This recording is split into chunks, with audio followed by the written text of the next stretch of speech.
This season of Beyond the Drink is brought to you by our friends at ONEHOPE Wine. ONEHOPE is a Napa Valley winery built on hope and rooted in purpose. Every bottle of their award-winning wine supports a meaningful cause. ONEHOPE has donated over $8 million to causes around the world. To learn more about ONEHOPE Wine, the winery, and to join their wine club, go to onehopewine.com. Follow them on Instagram at ONEHOPE and on Facebook at ONEHOPE Wine. ONEHOPE, we thank you.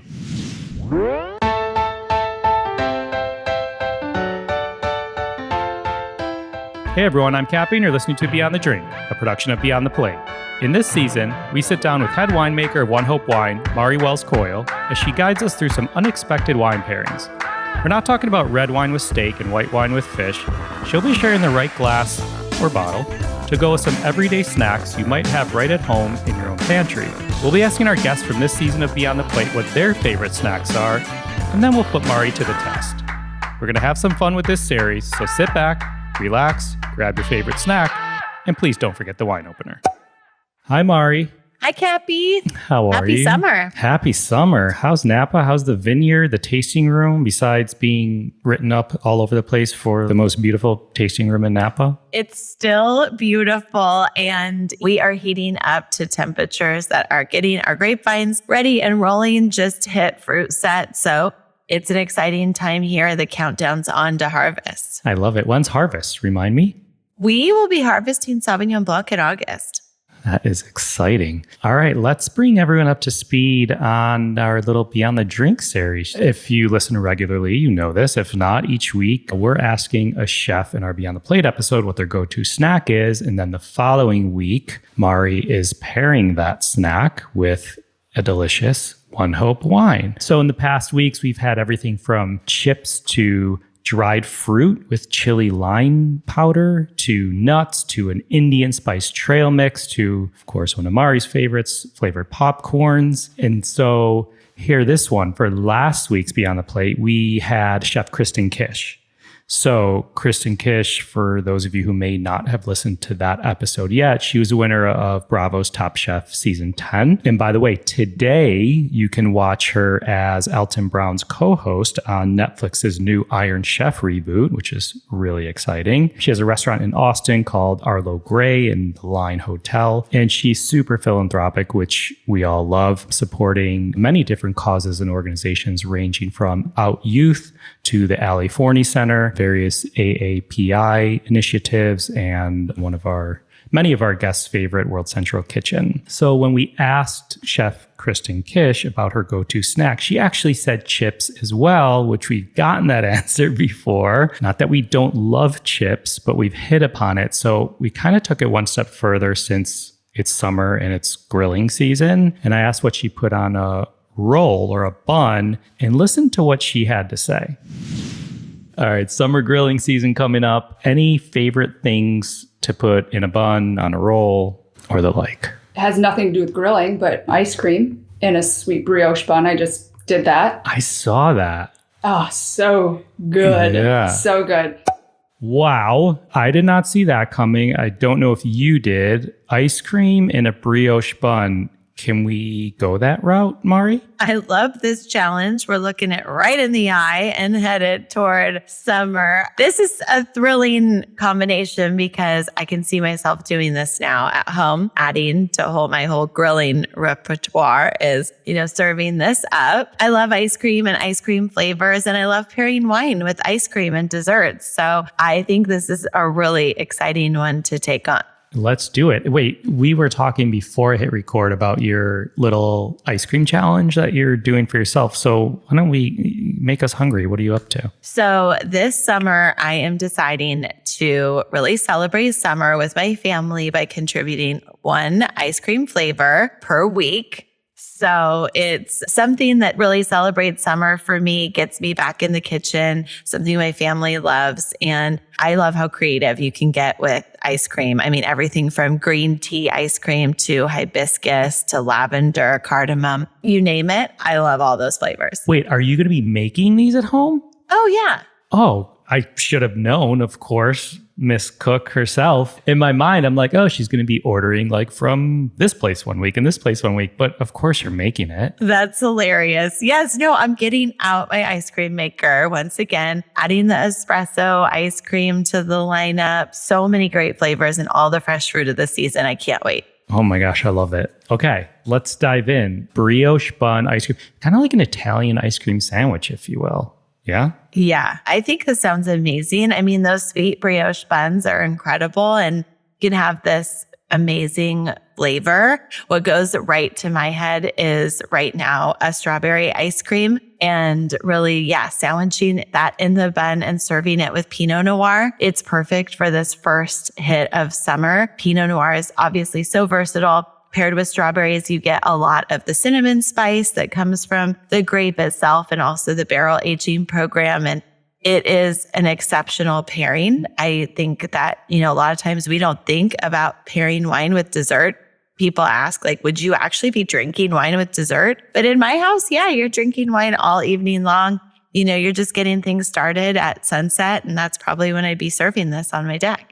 I love that you say that. I actually remember working at a restaurant in Miami, and I loved one of the owners of this restaurant. He was a super smart restaurateur, and you get to dessert, and a lot of times the server won't ask you if you want something else because it's done, or a lot of people may or may not be off put by a dessert wine or may not have had a great dessert wine. And this guy I worked for used to always say, offer the guest a half glass, with their dessert. Like maybe the wine they're drinking still goes with that apple tarte tatin they're ordering or the chocolate budino or whatever it may be. Yes, I love that. That's what you need. You need a half glass just to enjoy, savor, continue into a whole different flavor. I think this is a really fun idea, the ice cream and the brioche bun, because you can mix it up and add new flavors. Pairing with Pinot Noir, of course, strawberry goes really well. Rhubarb, you could add really any pomegranate. You could even do a mint. A lot of people love mint ice cream. Fresh mint ice cream would be delicious. Mint, chocolate, cherry,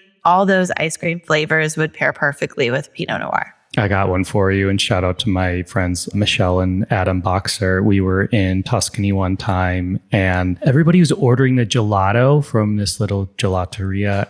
But Adam went ahead and ordered the gelato on the brioche roll, the brioche bun, and it was a fig flavored gelato that he did. So there's a little bit of inspiration for your ice cream weeks, Mari. Oh, yes. Fig is one of my favorites. And I know what wine I would pair with it. I would look for, speaking of Italian, I would look for a Vermentino to pair with my fig gelato. My gosh, this episode is going to go long. I want a little background on Pinot Noir as it relates to ONEHOPE's Pinot Noir. Like what makes ONEHOPE's Pinot Noir special? What makes Pinot Noir special to Napa Valley? And then let's get back to that wine that you had just suggested because I'm curious. Yeah. So Pinot Noir for us is, one of our best sellers. It has historically been a wine that celebrated Pinot for Paws, where we were helping fund pet adoptions through our Pinot Noir. And in fact, we had funded over 70,000 different forever homes for pets, which was amazing. Now, of course, our customers can give 10% back to the cause of their choice with any of our wines. But Pinot Noir is really special to ONEHOPE. It's added in our portfolio, wide range, everything from California Pinot Noir that's excellent, Monterey, Russian River. We've got so much selection. And we also have Carneros Pinot Noir in the portfolio. So it is a special grape for me. It's one of the first grapes that I worked with when I was first discovering winemaking. And it's oftentimes considered the most challenging grape in the winemaking process because it's delicate and finicky and all these really interesting descriptors challenge winemakers. And that's why I love it. It's a challenge. And just like this pairing is, and when done right, it's just exceptional texture and aromatic content range from earthy to spicy all the way into just beautiful, lush, ripe fruit. Yeah, I love that. And I think with a lot of specific wines or grapes for the everyday wine drinker, you may think a certain wine is always a lighter wine or always a more full-bodied or heavier wine. Is Pinot, I think people may consider it one way or the other, but does it really range? Can you get a really light-bodied Pinot and a really full-bodied Pinot? Absolutely. Depending on where the Pinot Noir is grown, of course, the winemaking techniques that are used, you can have Pinot Noirs that drink almost like a Syrah at times. Really depends on the oak aging regime as well as the fruit source. And anytime you have a really big, robust wine with a lot of tannin structure, it's definitely the origin of where the grapes are from, but also how much oak can really stand up to that fruit. So intensity is a big factor in those wines. And then, respecting and honoring the terroir of the Central Coast. There's a lot of wines that have a lot of range and are a little lighter on their feet, but absolutely exceptional in terms of depth and what they can, be celebrated by and their range of texture. Yeah. That's cool. Okay. What was that wine you were talking about with the fig? Vermentino? Vermentino is a wine that is from Italy. It also transcends across the border into France, known as Ol, or you spell it roll, but it's actually pronounced Ol. So that is a really special grape, and it has a lot of white fig characteristic. It has a lot of brininess and salinity to it, but a lot of really great skin flavors. And so I would definitely match that with a fig ice cream. Very cool. And one more question before I let you go. I'm curious about temperatures. I don't know if we hit upon this earlier in the season or not. I don't think we did. Temperatures of reds versus whites. And I could stop there with my question, but I'm going to go one step further. I think, I was having a discussion about coffee recently, and there's all these ratios of coffee beans to water. And at the end of the day, I was talking to this incredible coffee roaster in Philadelphia, and he's like, look, start here and then adjust it to your preference, So is that similar in the case of temperature of wine? Does the temperature help bring out, aroma, flavor, all that good stuff? Or is there an ideal temperature? Absolutely. I think some of it is time of day vibe. What are you looking for with white wines? I mean, I typically will open a bottle of white wine oftentimes in my house at room temperature. I taste all of my white wines at room temperature for technical tastings. And then there are wines where, okay, you really want something refreshing, you put a chill on it. But I never serve my white wines super cold. I always serve them closer to room temperature. That's just my preference because I feel like I can get more aromatically out of the wine at room temperature. And I just enjoy those, a little bit of a chill. And then with red wines, you can definitely overheat red wines and white wines. And what that kind of does really is takes the fruit out of the context and elevates some of the alcohol so that it's not quite as imbalanced. When in doubt, I think with any wines, you want them colder than warmer, but I think that it's perfectly acceptable to drink white wine at room temperature, close to room temperature as well. Is there if anyone has one of those smaller or bigger wine coolers or fridges at their home, is there a range you may share with one versus the other, or